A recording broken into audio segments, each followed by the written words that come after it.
Hello मेरे प्यारे बच्चों, नमस्कार। Very good morning to all of you. ये सीरीज बहुत ही इंपॉर्टेंट सीरीज है उन सभी बच्चों के लिए जो किसी भी पीएसयू का, गेट का, केमिकल इंजीनियरिंग से रिलेटेड एग्जाम देने जा रहा हो और उसके पास टाइम कम हो, तो ये एक बेस्ट वे है रिवीजन करने का।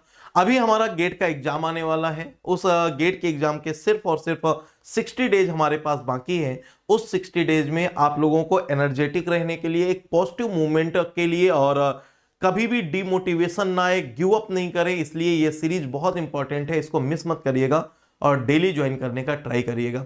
मैंने ऑलरेडी बोला था जब टेक्निकल की बात होगी तो हम लोग टाइम लॉस नहीं करेंगे। तो चलिए स्टार्ट करते हैं सेशन को। और ये गेट एक्सपेक्टेड सीरीज, ये बेटा आप लोगों का 7 से स्टार्ट होगा कुछ लेक्चर होने के बाद, ताकि आप लोग एबल हो सके उन क्वेश्चंस को, प्रॉब्लम्स को सॉल्व करने के लिए। ये एक मैंने सीरीज स्टार्ट की थी, स्ट्रगल बिहाइंड सक्सेस, जिसमें अभी फर्स्ट एपिसोड मैंने नम्रता पांडे के साथ में लिया था, जिन्होंने AIR 85 अचीव किया था गेट 2023 में। IIT बॉम्बे में एमटेक में एडमिशन लिया था और उसी टाइम पे नंबर ऑफ इंटरव्यू भी दिया और फाइनली IOCL में सिलेक्शन भी हो गया, जो उनका एक ड्रीम जॉब था। इसी तरह से बहुत सारी मोटिवेशन स्टोरी मैं आपके सामने लाता रहूंगा जो आपके जस्ट सीनियर होंगे, ताकि आप उनसे सीख सके, उनसे पूछ सके, अपनी प्रॉब्लम्स को दूर कर सके। तो बिना डिले करते हुए हम लोग सेशन को कंटिन्यू करते हैं और आ जाते हैं CRE के रिवीजन सेशन का ये पहला लेक्चर। यहां पर सबसे पहले आपको दिख रहा होगा science, engineering and technology. What is the science? Everything which are present in this nature and to implement in our daily life is called science। जो कुछ भी इस नेचर में प्रेजेंट है उसको कैसे इंप्लीमेंट करके हम अपने डेली लाइफ में यूज कर सकते हैं, उसको साइंस बोलते हैं। और इंजीनियरिंग, जो भी चीजें प्रेजेंट हैं उनमें जो इंप्लीमेंट करना है, कुछ न्यू टेक्नोलॉजी लगानी है, न्यू आइडिया लगाने हैं, कुछ सर्च रिसर्च करनी है, और वो करके जब हमें उससे कुछ नया बेनिफिट मिलता है, मतलब हम क्या बोलते हैं, अरे देखो वो इंजीनियरिंग लगा रहा है, मतलब वो कुछ नया बनाने का, कुछ करने का ट्राई कर रहा है। To implement something new, new ideas, new planning, new research is called engineering. और इस साइंस और इंजीनियरिंग को मिक्सअप करके जो भी हमारा रिजल्ट आता है, हम जो चाहते हैं वो बन जाता है, हम जो चाहते हैं वो रिजल्ट मिल जाता है, उसको बोलते हैं बेटा टेक्नोलॉजी। सो मिक्सिंग पार्ट किसका किसका? साइंस का और इंजीनियरिंग का। जो चीजें प्रेजेंट हैं उनको लेकर उसमें न्यू आइडियाज को लगा के कुछ नया डेवलप कर देने को हम लोग क्या बोलते हैं? टेक्नोलॉजी। फेस, तीन चीजों में बहुत ज्यादा डाउट होता है, ये फेस क्या होता है, मिक्सचर क्या होता है और प्रोसेस क्या होता है। फेस हम लोग बोलते हैं ये सिंगल फेस है, मल्टीपल फेस है, या फिर हम लोग क्या बोलते हैं, जब हम किसी चीज को देख के फील कर सके, समझ सके, उसको हम लोग बोलते हैं फेस। जैसे वो मैकेनिकली सेपरेबल हो, केमिकली यूनिफॉर्म हो और नेक्ड आई के थ्रू डिस्टिंग्विशेबल हो। अगर कुछ ऐसा कोई भी पार्ट है उसको हम बोलते हैं फेस। जैसे हम लोगों ने चीनी और वाटर का घोल लिया तो वो सिंगल फेस है, क्योंकि केमिकली यूनिफॉर्म हो गया, तो वो सिंगल फेस है। ठीक है, अगर हमने सैंड और वाटर लिया तो वो हमारा सिंगल फेस नहीं है, क्योंकि वो मिसिबल नहीं हुआ। लेकिन अगर मैं बात करूं मिक्सचर की, तो मिक्सचर टू या उससे ज्यादा कंपोनेंट को एक साथ मिक्सअप कर देने को हम क्या बोलते हैं? मिक्सचर। हमने ये नहीं बोला कि वो प्रॉपर मिक्सअप होगा कि नहीं, केमिकली यूनिफॉर्म होगा कि नहीं, हम ऐसा नहीं बोल रहे हैं। अगर वो ऐसा होगा कि सब कुछ मिक्सअप करने का तो वो एक सिंगल फेस को रिप्रेजेंट करे तो होमोजीनियस मिक्सचर, अगर मल्टीपल फेस को रिप्रेजेंट करे तो हमारा हेट्रोजीनियस मिक्सचर। और बोलते हैं प्रोसेस। आपके पास कोई भी एक कंपोनेंट है और उसकी प्रॉपर्टीज को हम चेंज कर दे रहे हैं, उसको दूसरे रीजन में कन्वर्ट कर दे रहे हैं, उसको हम बोलते हैं प्रोसेस। ये तीनों पार्ट आपने अच्छे से समझ लिया। फेस हमारा ये डिसाइड करेगा कि वो फिजिकली डिस्टिंग्विशेबल है, वो मैकेनिकली सेपरेबल है और केमिकली यूनिफॉर्म है। देन उस बिहाफ पे डिसाइड करेंगे कि उसका फेस क्या है। देन मिक्सचर, हम किसी को भी मिक्सअप करते हैं वो मिक्सचर है। दो या दो से ज्यादा कंपोनेंट को आपस में मिलाते हैं वो मिक्सचर है। और वो या तो अगर एक ही मिलाने के बाद अगर हमारा केमिकली यूनिफॉर्म हो गया, वो हमारा एक सिंगल फेस को रिप्रेजेंट कर रहा है तो होमोजीनियस मिक्सचर, और एक से ज्यादा फेस को रिप्रेजेंट कर रहा है तो हेट्रोजीनियस मिक्सचर। आप बोलते हैं लिक्विड फेस, पूरा का पूरा लिक्विड बन जाए तो वो हमारा फेस है, ठीक है, solid phase, liquid phase, gaseous face, तो वो फेज हो गया, ये हमारा मिक्सचर हो गया। और प्रोसेस, जब भी हम कुछ भी कर रहे हो और उसकी प्रॉपर्टीज को चेंज कर दें, एक रीजन से दूसरे रीजन में कन्वर्ट कर दें, तो वो हमारा प्रोसेस है। और ये प्रोसेस हमारा दो तरह का हो सकता है, फिजिकल प्रोसेस हो सकता है और केमिकल प्रोसेस हो सकता है। अगर मैं यहां से आगे बात करूं बेटा, केमिकल इंजीनियरिंग, जब हमने बात कर ली कि अच्छा ये फेज में कुछ भी हमारा चेंज हो सकता है, तो ये जो केमिकल इंजीनियरिंग है उसी साइंस, इंजीनियरिंग और टेक्नोलॉजी को मिक्सअप करके हमारा केमिकल इंजीनियरिंग बनता है। जो भी चीजें प्रेजेंट हैं उनको यूटिलाइज करना है, उसमें कुछ नए प्रोसेस करने हैं जिनको हम यूनिट ऑपरेशन और यूनिट प्रोसेस बोलते हैं, और उससे कुछ नया प्रोडक्ट बनाना है, that is the chemical engineering. आप कोई भी रॉ मटेरियल की हेल्प से फाइनल डिजायर प्रोडक्ट में कन्वर्जन करते हो, रॉ मटेरियल को किसी यूनिट ऑपरेशन, यूनिट प्रोसेस की हेल्प से कन्वर्ट करते हो ऑप्टिमम और इकोनॉमिक वे में, सेफ वे में, उसको हम बोलते हैं chemical engineering. Chemical engineering is that branch of engineering in which we deals the basic raw material convert into final desire product using unit operation and unit process with optimum, safe and economic way, उसको हम बोलते हैं chemical engineering. Physical change, वहीं पर जो भी process हो रहा है यदि उसमें सिर्फ और सिर्फ फिजिकली कोई प्रॉपर्टी चेंज हो रही हो, उसकी फिजिकल प्रॉपर्टी में चेंज हो रहा हो, उसको बोलते हैं फिजिकल चेंज। और अगर उसकी केमिकल प्रॉपर्टी में चेंज हो रहा हो तो उसको बोलते हैं केमिकल चेंज। फिजिकल चेंज को हम लोग अपने केमिकल इंजीनियरिंग की लैंग्वेज में यूनिट ऑपरेशन, और केमिकल चेंज को हम बोलते हैं यूनिट प्रोसेस। यूनिट ऑपरेशन क्या है बेटा? सिर्फ किसी बुक के कवर पेज को देख के यह मत डिसाइड कर लीजिएगा कि यह बुक अच्छी है कि नहीं है, जब तक बुक पढ़ मत लीजिए। तो मैं वही बोल रहा हूं कि शुरुआत के 10 मिनट ना देखने के बाद यह मत डिसाइड कर लेना कि इस सीरीज से बेनिफिट होगा कि नहीं, कंटिन्यू करिएगा, मजा बहुत आने वाला है। सो यूनिट ऑपरेशन, मैं इनको बहुत ज्यादा डीप में नहीं ले जा रहा क्योंकि इनको बहुत बार पढ़ा चुका हूं। तो यूनिट ऑपरेशन वो है जहां पर हम लोग किसी भी मटेरियल की फिजिकल प्रॉपर्टी को चेंज करते हैं, वो हमारा यूनिट ऑपरेशन है। अब ये फिजिकल प्रॉपर्टी में चेंज कुछ हम लोग 5 वे में करते हैं: fluid mechanics unit operation, mechanical operation, heat transfer unit operation, mass transfer unit operation and thermodynamics unit operation. जहां पर भी किसी भी फ्लूइड की प्रॉपर्टीज में चेंज हो रहा हो, उसका ट्रांसपोर्टेशन हो गया, सेडिमेंटेशन हो गया, फ्लक्चुएशन हो गया, ये सब हमारा फ्लूइड मैकेनिक्स यूनिट ऑपरेशन है। मैकेनिकल ऑपरेशन जहां पर हम लोग सॉलिड की प्रॉपर्टी में चेंज कर रहे हो, उसका शेप, साइज चेंज कर रहे हो, उसको हम लोग किसी पर्टिकुलर मटेरियल को पाउडर फॉर्म में कन्वर्ट कर रहे हो, ठीक है, लोडिंग, अनलोडिंग, ट्रांसपोर्टेशन, ये सब हमारा मैकेनिकल ऑपरेशन का पार्ट हो गया। Heating, cooling, chilling, evaporation, vaporisation, condensation, ये सब हमारा हीट ट्रांसफर यूनिट ऑपरेशन हो गया। और मास ट्रांसफर में diffusion, distillation, absorption, adsorption, liquid liquid extraction, solid liquid extraction, humidification, drawing, ये सब हमारा मास ट्रांसफर यूनिट ऑपरेशन हो गया। लिक्विफैक्शन, रेफ्रिजरेशन, ये सब हमारा थर्मोडायनेमिक्स यूनिट ऑपरेशन हो गया। और इनमें कहीं पर भी किसी भी तरह का कोई केमिकल चेंज नहीं हुआ, सिर्फ और सिर्फ इसकी फिजिकल प्रॉपर्टी में चेंज हुआ है, तो इसको हम बोलते हैं यूनिट ऑपरेशन। और अगर हमारा यूनिट प्रोसेस हो रहा हो तो वहां पर केमिकल प्रॉपर्टी में चेंज होगा, क्योंकि हम बोलते हैं वो एक केमिकल चेंज को रिप्रेजेंट करता है। But chemical change without physical change possible नहीं है। आप ट्रांसपोर्ट करेंगे उसको, आप कन्वे करेंगे उसको, आप मिक्सिंग करेंगे, तो वो जहां पर भी यूनिट प्रोसेस होगा वहां पर यूनिट ऑपरेशन जरूर इंक्लूड होगा। तो unit process only chemical change नहीं, केमिकल प्लस फिजिकल दोनों चेंज को इंक्लूड करता है, वो हमारा यूनिट प्रोसेस होता है। कहीं पर भी केमिकल रिएक्शंस हो रही हैं वहां पर हमारा यूनिट ऑपरेशन, यूनिट प्रोसेस दोनों प्रेजेंट होगा। केमिकल रिएक्शन और केमिकल चेंज जो हमारा होता है, जब भी कोई भी मटेरियल अपनी इनिशियल स्टेट को, अपनी इनिशियल प्रॉपर्टी को चेंज कर देता है और किसी दूसरे प्रॉपर्टी को अडॉप्ट कर लेता है, तो उसको हम बोलते हैं केमिकल रिएक्शन। जो मटेरियल अपनी प्रॉपर्टी को चेंज करता है उसको बोलते हैं रिएक्टेंट, और जब चेंज हो जाता है जो मिलता है उसको बोलते हैं प्रोडक्ट।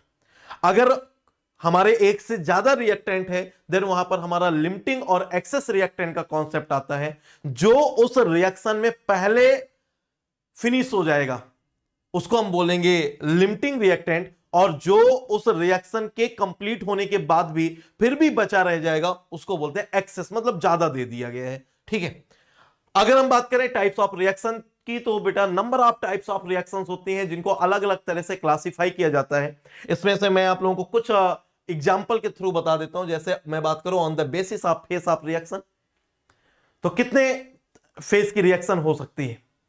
ठीक है, होमोजीनियस, हेट्रोजीनियस, कौन कौन सी रिएक्शन हो सकती है? तो वो सब हमारा फेज ऑफ रिएक्शन में आ गया। कैटालिटिक रिएक्शन, अगर कैटालिस्ट प्रेजेंट है तो कैटालिटिक रिएक्शन, नहीं प्रेजेंट है तो non catalytic reaction. Heat of reaction, अगर हम बात करें, अगर बेटा वहां पर हीट रिलीज हो रही है या एब्जॉर्ब हो रही है, अगर हीट रिलीज हो रही है तो एक्सोथर्मिक रिएक्शन, हीट एब्जॉर्ब हो रही है तो endothermic reaction. Order of reaction के बेसिस पे बात करें तो कुछ भी ऑर्डर हो सकता है, zeroth order, first order, second order, negative order, fractional order भी हो सकता है। अगर हम बात करें रिएक्शन डायरेक्शन की, तो हमारा रिवर्सिबल रिएक्शन, इरिवर्सिबल रिएक्शन, और रिवर्सिबल में हमारा फॉरवर्ड और बैकवर्ड दो तरह की डायरेक्शन होती है, तो डायरेक्शन के बेसिस पे डिसाइड होता है। On the basis of number of different reaction, तो अगर हमारा एक सिंगल रिएक्शन हो रही हो तो एलिमेंट्री रिएक्शन, एक से ज्यादा रिएक्शन हो रही है तो नॉन एलिमेंट्री रिएक्शन, तो ये हमारा एलिमेंट्री और नॉन एलिमेंट्री हो गया। On the basis of speed, rate of reaction, हमारा फास्ट रिएक्शन, स्लो रिएक्शन। ठीक है, on the basis of required energy of reaction, तो रिक्वायर्ड एनर्जी की जहां पर बात होती है तो दैट मींस वहां पर उसको कितनी एनर्जी की रिक्वायरमेंट है, और उस एनर्जी के रिक्वायरमेंट के बेसिस पे देन हम लोग डिसाइड करते हैं। तो यहां पर हमारा जो भी हमारे ये एंडोथर्मिक रिएक्शन हो गया, एक्सोथर्मिक रिएक्शन हो गया, तो ये रिक्वायर्ड एनर्जी के बेसिस पे। और अगर हम बात करें on the basis of number of molecules participating in the reaction, तो जहां पर भी बेटा हमारे नंबर ऑफ मॉलिक्यूल्स पार्टिसिपेट कर रहे हो, दैट मींस यूनिमॉलिक्यूलर है, बाई मॉलिक्यूलर है, ट्राई मॉलिक्यूलर है। ठीक है, तो ये हमारे मॉलिक्यूलरिटी, लेकिन मॉलिक्यूलरिटी ट्राई से ज्यादा नहीं हो सकती, ये आपको क्लियर रहना चाहिए। क्यों? इसके लिए आप फुल कोर्स देखिएगा, वहां पर मैंने डिटेल में बताया क्यों, रीजन क्या है, सारी चीजें मैंने डिटेल में बताई है।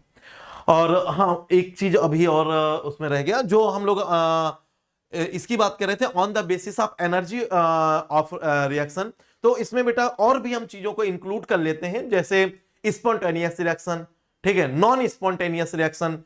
आप गिब्स एनर्जी के बेसिस पे इसको डिसाइड करते हैं, पॉजिटिव है, निगेटिव है तो हमारा क्या होगा, है ना। तो ये हमारा एनर्जी ऑफ रिएक्शन के बेसिस पे ये पार्ट भी हो सकते हैं।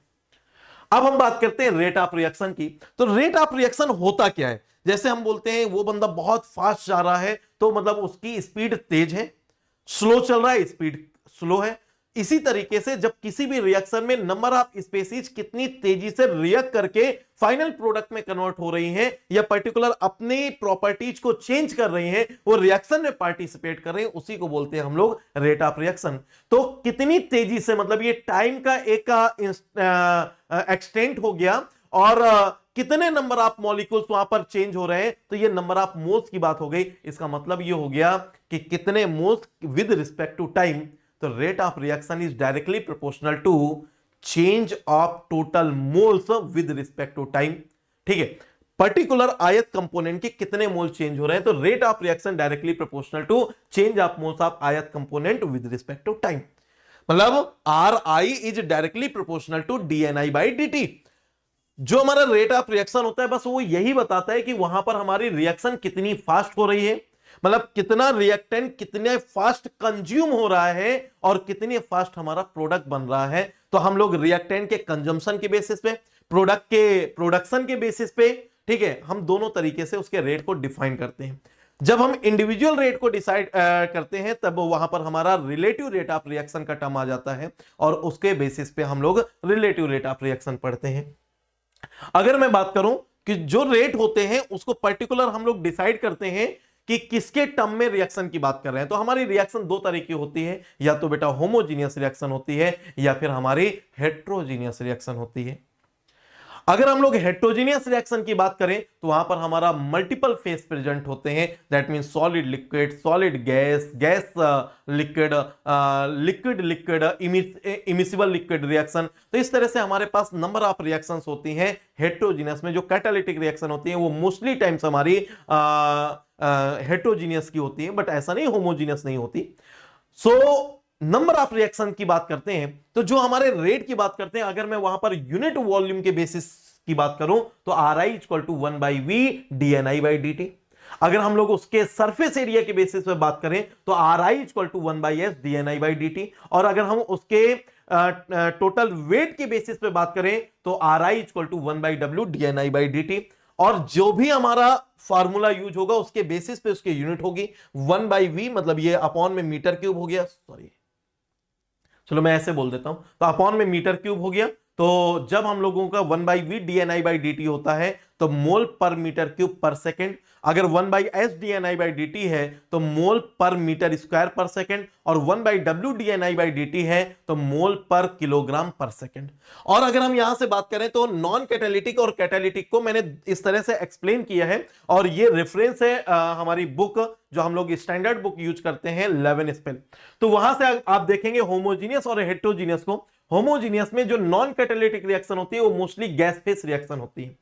जो फास्ट रिएक्शन सच है बर्निंग ऑफ फ्लेम, ये हमारी नॉन कैटालिटिक रिएक्शन है, यहां पर किसी कैटलिस्ट को यूज नहीं कर रहे हैं, ये हमारा होमोजीनियस है। तो क्या सर कोई होमोजीनियस रिएक्शन ऐसी भी होती है जो कैटालिटिक हो? हाँ ये है, बहुत सारी लिक्विड रिएक्शन होती है जो कैटालिटिक होती हैं। ऑटो कैटालिटिक रिएक्शन भी हम लोग पढ़ते हैं। Reaction in colloidal system, enzyme, microbial reaction, ये सभी हमारी कैटालिटिक होती हैं और ये हमारी होमोजीनियस भी होती हैं। अगर हम हेट्रोजीनियस की बात करें तो नंबर ऑफ रिएक्शंस हैं, तो हेट्रोजीनियस में फिर इसको डिस्कस कर लेंगे कि क्या क्या होता है। वैसे मैंने फुल कोर्स में आप लोगों को पूरा ये डिटेल में बताया हुआ है। Non catalytic, burning of coal, roasting of ores, attack of solid by acids, ये सारी हमारी नॉन कैटालिटिक है। कैटालिटिक जहां पर हम कोई कैटालिस्ट ले रहे हो उसके सरफेस के, उसके वेट के बेसिस पे ज्यादातर आप देखेंगे P2O5 हो गया, वेलेडियम ऑक्साइड हो गया, या फिर हम बात करें ये सल्फर कई बार हम लोग एज अ कैटालिस्ट यूज करते हैं, लाइम को हम लोग एज अ कैटालिस्ट यूज करते हैं, तो उसके सरफेस पे रिएक्शन होती है या उसके वेट के बेसिस पे रिएक्शन होती है। ये सभी हमारी हेट्रोजीनियस रिएक्शन सिस्टम को रिप्रेजेंट करती हैं। तो यहां से हमारा स्टार्ट होता है अब CRE1 जो हमारा होमोजीनियस रिएक्शन सिस्टम को डिफाइन करेगा।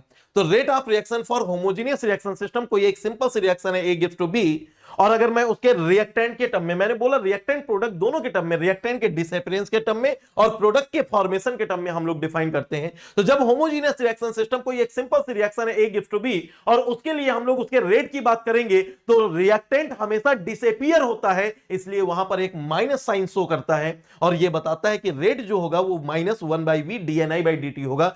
dni change in moles of ith component with respect to time on the basis of unit volume of the reaction mixture is called the rate of the reaction.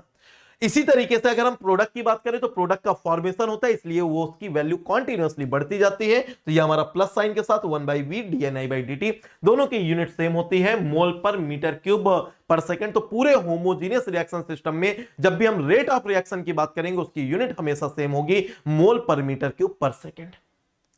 समझ गए? चलिए बस इतना याद रखिएगा, ये माइनस साइन डिसअपीयरेंस को और प्लस साइन फॉर्मेशन को रिप्रेजेंट कर रहा है। चलिए अब हम बात करते हैं फैक्टर्स जो कि हमारे उस रेट ऑफ रिएक्शन को अफेक्ट कर सकते हैं। तो मेजर फैक्टर जो होता है वो होता है टेम्परेचर, और गैस फेस रिएक्शन के केस में एक और फैक्टर होता है वो होता है प्रेशर। अगर हम लोग बात करें तो जो हमारा नेक्स्ट पार्ट रहता है, तो हमने कितना मॉलिक्यूल वहां पर रिएक्टेंट का लिया है उसके बेसिस पे रिएक्शन डिपेंड करती है। तो हमारा मेजर टर्म एक हो गया कंसंट्रेशन। जब आप फार्मूला पढ़ते हैं -RI = KCA⁴ तो वहां पर हमारा K और K जो होता है वो डिपेंडेंसी होता है टेम्परेचर पे, तो टेम्परेचर और कंसंट्रेशन 2 हो गया। जो हमारा N होता है ऑर्डर ऑफ रिएक्शन, आप उसको चेंज नहीं कर सकते, K0 को आप चेंज नहीं कर सकते, इसलिए जो हम लोग चेंज कर सकते हैं मतलब वो फैक्टर है जो उस रिएक्शन के रेट को अफेक्ट कर सकते हैं। तो यहां पर मैंने क्या बोला, 2 मेजर फैक्टर है, एक टेम्परेचर और कंसंट्रेशन, और तीसरा फैक्टर गैस फेस रिएक्शन के केस में हमारा क्या हो सकता है, प्रेशर। अगर हम पावर लॉ की बात करें तो किसी भी पर्टिकुलर एलिमेंट्री रिएक्शन के लिए ये पावर लॉ डिफाइंड है, और एलिमेंट्री रिएक्शन मतलब जिसकी मॉलिक्युलरिटी डिफाइंड होगी 1 2 3 और उसके बेसिस पे उसका ऑर्डर डिसाइड होगा और वो एक सिंगल स्टेप में कंप्लीट हो रही होगी तो उसको हम एलिमेंट्री रिएक्शन बोलते हैं। नॉन एलिमेंट्री रिएक्शन का जो स्लोएस्ट स्टेप होता है वो अपने आप में एक एलिमेंट्री रिएक्शन होता है और उसका जो रेट होगा वो ओवरऑल रिएक्शन के रेट को रिप्रेजेंट करता है। तो एलिमेंट्री रिएक्शन हमारा एलिमेंट्री नॉन एलिमेंट्री दोनों में अप्लाई होता है, बट एलिमेंट्री में एक पर्टिकुलर वही रिएक्शन के लिए और नॉन एलिमेंट्री में स्लोएस्ट स्टेप के लिए। Ri इक्वल टू के आई पाई सी आई टू द पावर अल्फा ई। पाई का मतलब यह है कि जितना भी हमारा कंसंट्रेशन होगा उसकी पावर जो होगी उसका हमारा प्रोडक्ट हो जाएगा। जैसे हमारा a plus B gives to product है तो हमारा क्या हो जाएगा के C A to the power alpha और C B to the power beta, कुछ इस टाइप से हमारा रिएक्शन का रेट हो जाएगा। अगर मैं बात करूं लिमिटिंग और एक्सेस रिएक्टेंट की तो ऑलरेडी मैं आपको बता चुका हूं जो रिएक्शन में पहले फिनिश हो जाता है which exhaust first in the reaction called limiting reactant, और जो हमारा रिएक्शन होने के बाद भी बचा रहता है which remains even after complete the reaction is called the excess reactant. यहां पर मैंने दोबारा से इसलिए एक्सप्लेन किया है क्योंकि कुछ इसके कॉन्सेप्ट पढ़ने जरूरी थे। लिमिटिंग रिएक्टेंट जो भी होता है वो हमेशा उस रिएक्शन को कंट्रोल करता है, तो रिएक्शन के रेट को भी वही डिफाइन करता है। और नॉन एलिमेंट्री के केस में जो स्लोएस्ट स्टेप होता है वो डिसाइड करता है। कोई भी रिएक्शन अगर कंप्लीट हो रही है एक से ज्यादा स्टेप में तो वो नॉन एलिमेंट्री रिएक्शन होगी और स्लोएस्ट स्टेप उसके लिए रिस्पॉन्सिबल होगा और वही उसके रेट को रिप्रेजेंट करेगा। और कोई भी स्टेप नॉन एलिमेंट्री रिएक्शन का अपने आप में एक एलिमेंट्री स्टेप होता है, इसलिए जितने भी नॉन एलिमेंट्री रिएक्शन होंगी उसका हर स्टेप एक एलिमेंट्री रिएक्शन को और उसके जो स्लोएस्ट स्टेप होगा उसके रेट को और वही ओवरऑल रिएक्शन के रेट को रिप्रेजेंट करेगा। Molecularity of the reaction, number of molecules participating in the reaction in effective collision in correct orientation, वो बोलते हैं मतलब एक करेक्ट ओरिएंटेशन के फॉर्म में जब जितने भी नंबर ऑफ मॉलिक्यूल्स हो एक साथ एक दूसरे से कांटेक्ट में हो और वो इफेक्टिव कोलिजन कर रहे हो, दैट मींस वो प्रोडक्ट में कन्वर्ट हो रहे हो, उसको बोलते हैं मॉलिक्युलरिटी, जो कि या तो 1 हो सकती है या 2 हो सकती है, मैक्सिमम 3, उससे ज्यादा हमारा एक्सटेंट पॉसिबल नहीं है कि 3 से ज्यादा मॉलिक्यूल एक साथ एक दूसरे के कांटेक्ट में आए। अभी तक हम लोगों ने ऐसा कोई रिसर्च नहीं किया, इसलिए मॉलिक्युलरिटी हमेशा एक होल नंबर होती है, आइदर 1 2 और 3, और ये एक थ्योरेटिकल वैल्यू को रिप्रेजेंट करती है जो हम लोग ये देखते हैं कि कैसे मॉलिक्यूल वहां पर रिएक्ट कर रहे हैं। ये एक प्रॉपर वैल्यू होती है, एक होल नंबर को रिप्रेजेंट करती है। ये कभी फ्रैक्शनल नहीं हो सकती, कभी जीरो नहीं हो सकती, कभी निगेटिव नहीं हो सकती, कभी कॉम्प्लेक्स नंबर नहीं हो सकती, कभी इनफाइनाइट नहीं हो सकती, कभी माइनस इनफाइनाइट नहीं हो सकती। ये हो सकती है तो केवल 1 2 और 3। और अगर हम बात करें इफेक्टिव कोलिजन की तो नंबर ऑफ मॉलिक्यूल्स जो होते हैं उस पर्टिकुलर कोलिजन में पार्टिसिपेट कर रहे हो और साथ में प्रोडक्ट में भी कन्वर्ट हो रहे हो, उसको बोलते हैं effective collision. Number of molecules converted into product, वो हो गया effective collision. Order of reaction की बात करें तो जो बेटा ऑर्डर ऑफ रिएक्शन होती है वो sum of exponent of the concentration term, मतलब जैसे हमारा कोई एक रिएक्शन का रेट लिखा है R equal to K C A to the power alpha, C B to power beta और C C to the power gamma, C D to the power delta, तो जो ऑर्डर होगा वो alpha plus beta plus gamma plus delta हो जाएगा। जितने भी concentration के टर्म प्रोडक्ट में होंगे उनका जो पावर का सम होगा वो ऑर्डर ऑफ रिएक्शन को रिप्रेजेंट करेगा। ऑर्डर ऑफ रिएक्शन हमारा 0, negative, positive, whole number, fractional number, कुछ भी पॉसिबल है, बट ये कॉम्प्लेक्स नहीं हो सकता, ये हमारा इनफाइनाइट नहीं हो सकता, ये माइनस इनफाइनाइट नहीं हो सकता, इमेजिनरी वैल्यू नहीं हो सकता। अगर हम बात करें कुछ पर्टिकुलर, ये एग्जांपल आपको याद रखना है, कहीं पर भी फोटोकेमिकल या फोटोसिंथेसिस रिएक्शन हो रही हो वो हमेशा 0th ऑर्डर की रिएक्शन को रिप्रेजेंट करता है। जो हमारा रेडियो एक्टिव डिके रिएक्शन हो रहा हो तो वो हमेशा बेटा फर्स्ट ऑर्डर रिएक्शन को रिप्रेजेंट करता है। Composition of the decomposition of the aldehyde ये हमेशा 3/2 रिएक्शन को रिप्रेजेंट करता है, या फिर इसको अलग अलग तरीके से फीड की वैल्यू को चेंज करके हम लोग इसको इसके ऑर्डर को चेंज भी करते हैं, जिसको हम लोग सूडो ऑर्डर काइनेटिक्स बोलते हैं। तो वो मैं आपको आगे पढ़ाऊंगा। किसी भी पर्टिकुलर जनरल रिएक्शन के लिए अगर कोई एक रिएक्शन है कि ए के ए मॉलिक्यूल बी के बी मॉलिक्यूल से रिएक्ट करके सी के सी और डी के डी मॉलिक्यूल प्रोड्यूस कर रहा है, देन वहां पर जो रेट होगा minus R A by A equal to minus R B by B, क्योंकि ये दोनों रिएक्टेंट है, equal to plus R C by C और equal to plus R D by D. अभी मैं बहुत कम से कम पेन को यूज करने का ट्राई करूंगा और वो इसलिए कि जब आप पढ़ रहे होंगे तो आप पेन से लिखेंगे भी, बोलेंगे भी और मुझे देखेंगे भी। अगर आप नहीं भी देख रहे हो तो मेरी बात सुन के आप फार्मूला लिखते जाएंगे, एक नजर स्क्रीन पर डालिए अब हेडिंग क्या है और उसके साथ साथ आप खुद बोलते जाइए। बोल बोल के पढ़िए, लिख के पढ़िए और बेटर रहेगा। देख के पढ़ेंगे। मैंने इतनी शानदार पीपीटी बनाई है ना, इसमें मैंने इतना टाइम दिया है, इतनी मेहनत की है मैंने कि आप यकीन नहीं मानेंगे, कई रातें मैं सोया नहीं हूं इन पीपीटी के चक्कर में।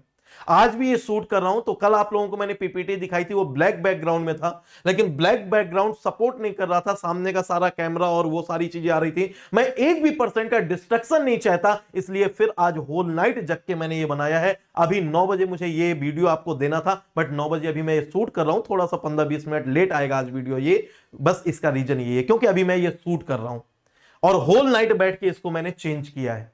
सो बेटा आप लोगों के लिए इतनी मेहनत कर रहा हूं ना, कम से कम 500 लाइक इस वीडियो में और within 24 hour 1000 views daily आना चाहिए, तो फिर अगले सब्जेक्ट का भी ल्यूकवार्म आपको जरूर मिलेगा। ठीक है, चलो फिर अगर हम बात करें रेट कांस्टेंट या स्पेसिफिक रेट ऑफ रिएक्शन की, तो ये हमारा जो रेट कांस्टेंट होता है बोलते हैं टेम्परेचर इंडिपेंडेंट टर्म होता है। लेकिन टेम्परेचर इंडिपेंडेंट टर्म कैसे हो सकता है, क्योंकि टेम्परेचर पर ही तो डिपेंड करता है।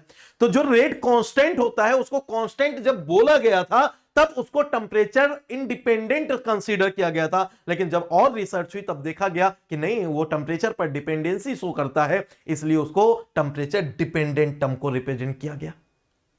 देन इसके बाद फिर उसी का नाम चेंज करके स्पेसिफिक रिएक्शन रेट कर दिया गया, जिसको हम लोग के से रिप्रेजेंट करते हैं, और ये एक टेम्परेचर का फंक्शन होता है, और गैस फेस रिएक्शन के केस में ये एक प्रेशर का भी फंक्शन हो सकता है। जब हम बात करें इसके यूनिट की, तो जो के की यूनिट होती है वो क्या होता है, unit of concentration to the power 1 minus n into time to the power -1, और इसके बेसिस पे आप किसी भी ऑर्डर की रिएक्शन, किसी भी रिएक्शन के ऑर्डर के बेसिस पे उसके के की यूनिट को निकाल सकते हैं।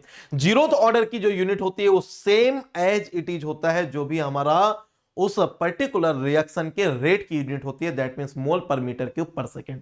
अगर मैं बात करूं फर्स्ट ऑर्डर के लिए तो सेकंड इनवर्स, और सेकंड ऑर्डर के लिए बात करूं तो उल्टा हो जाता है, मीटर क्यूब पर मोल पर सेकंड। और इस तरह से आप यूनिट निकाल सकते हैं, कंसंट्रेशन की यूनिट मोल पर मीटर क्यूब, और टाइम की जो भी आप यूनिट रखना चाहें सेकंड, मिनट, आर, इस तरह से। अगर हम बात करें आर्हीनियस लॉ की, तो ये बेटा वांट आर्हीनियस एक साइंटिस्ट थे जिन्होंने 1889 में इस लॉ को इंट्रोड्यूस किया था। उन्होंने बताया था कि किसी भी रिएक्शन के होने के लिए पहले उन रिएक्शन के बीच के जो बॉन्ड है उनको वीक करना पड़ेगा, फिर उनको दूर दूर करना पड़ेगा, मतलब उनको ब्रेक करना पड़ेगा, और फिर वो अनस्टेबल होंगे, फिर मोर स्टेबिलिटी के लिए किसी दूसरे रिएक्टेंट के साथ में रिएक्ट करेंगे और फिर फाइनल प्रोडक्ट बनाएंगे। ये उनकी रिसर्च, और इसमें उन्होंने पूरी केमिकल इंजीनियरिंग की हिस्ट्री बदल दी सिर्फ इतनी रिसर्च में।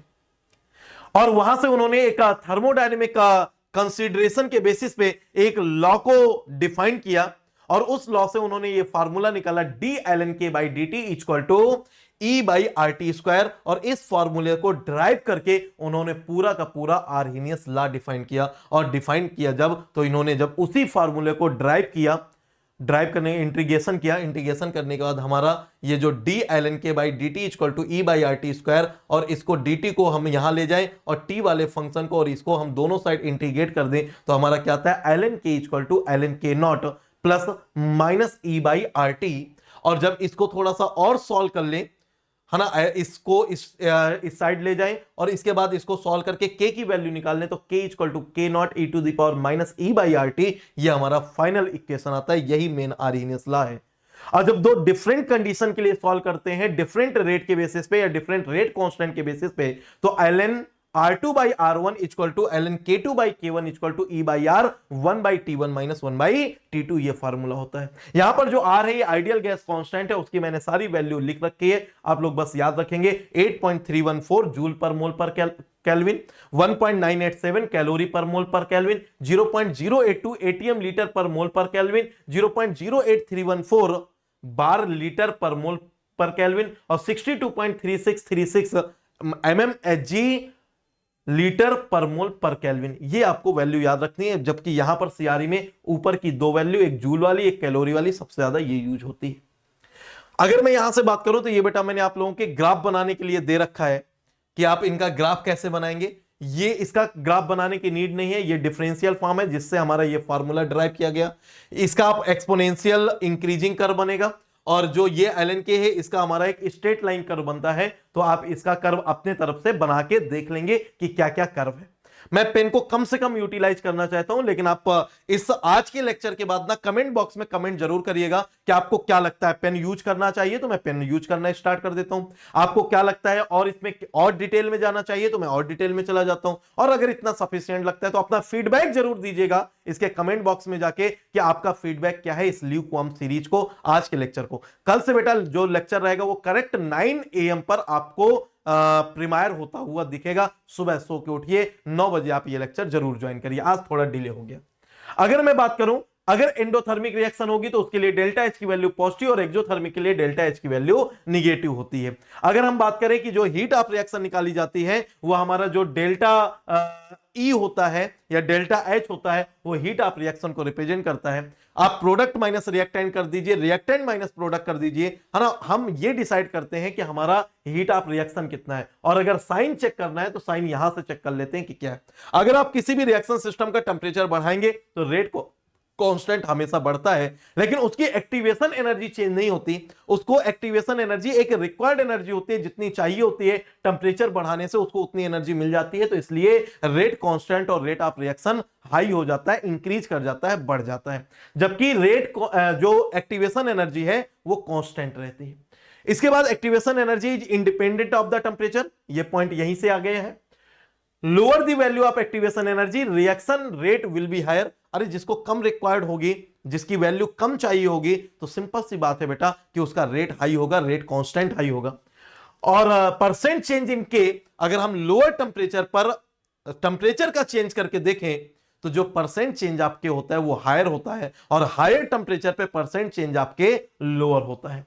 और एक रूल ऑफ थंब है, वो ये बताता है कि अगर रूम टेम्परेचर पर 25 से 30 डिग्री के बीच में कोई अगर मिक्सचर है और उसमें हम 10 डिग्री सेल्सियस का इंक्रीमेंट करें टेम्परेचर में, तो जो उसका रेट कांस्टेंट या रेट ऑफ रिएक्शन होता है वो डबल हो जाता है। चलिए, यहां से हम लोगों ने ये टेम्परेचर डिपेंडेंसी के लिए हम लोगों ने ये कर्व पढ़ा होगा, और ये कर्व सिर्फ इस बात को बताता है कि रेट ऑफ रिएक्शन या रेट कांस्टेंट टेम्परेचर पे कैसे डिपेंड करता है। अगर हाई एक्टिवेशन एनर्जी है तो जो उसकी लाइन होगी वो 90 की तरफ टिल्ट हो रही होगी, टेंड कर रही होगी, और लो एक्टिवेशन एनर्जी होगी तो 180 की तरफ टेंड कर रही होगी। और यहां से मैंने आप लोगों को डिटेल में पूरा बताया था, आप कोई भी दो वैल्यू टेम्परेचर का ले लीजिए और उसके बेसिस पे आप ये कंक्लूजन निकाल सकते हैं। For very high value of E, अगर हमारा एक्टिवेशन एनर्जी की वैल्यू हाई है तो मैंने क्या बोला, 90 की तरफ टिल्ट करेगा, खड़ी लाइन होगी, स्टीप हो रही होगी, तो slope of line will be more steep.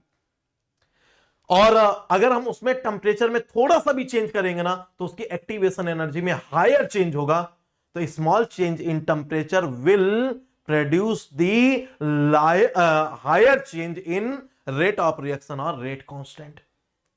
और इसीलिए इस टाइप के रिएक्शन को हम क्या बोलते हैं कि थोड़ा सा भी टेम्परेचर चेंज किया, वो पता चला उसका जो रेट है या रेट कांस्टेंट है वो इतनी तेजी से चेंज होता है, तो हम बोलते हैं टेम्परेचर सेंसिटिव है। वो थोड़ा सा भी टेम्परेचर में चेंज किया वो सेंसिटिव है, एकदम सडन हाईवियर चेंज रिप्रेजेंट कर रहा है। और अगर लो वैल्यू है एक्टिवेशन एनर्जी की तो उस केस में ये टेम्परेचर इनसेंसिटिव रिएक्शन होती है, क्योंकि उस केस में जो हमारा स्लोप होता है वो 180 की तरफ टिल्ट कर रहा होता है, तो वो हमारा हॉरिजॉन्टल की तरफ मूव कर रहा होता है। और उसमें अगर हम टेम्परेचर में चेंज करते हैं तो रेट कांस्टेंट या रेट ऑफ रिएक्शन में बहुत बड़ा चेंज नहीं होता, बहुत स्मॉल चेंज होता है।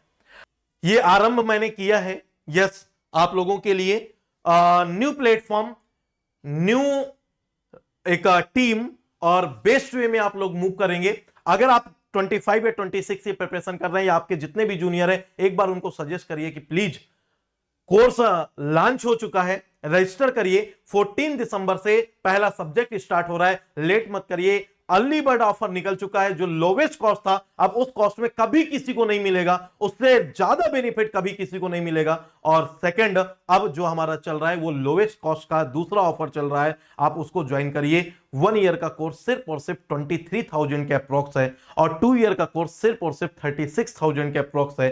अगर आप किसी अदर प्लेटफॉर्म की बात करें, 2 ईयर का कोर्स 65,000 का और 1 ईयर का कोर्स भी 42,000 का, और हम 2 ईयर का कोर्स 36,000 का दे रहे हैं और फैकल्टी बेस्ट आपको मिलनी है।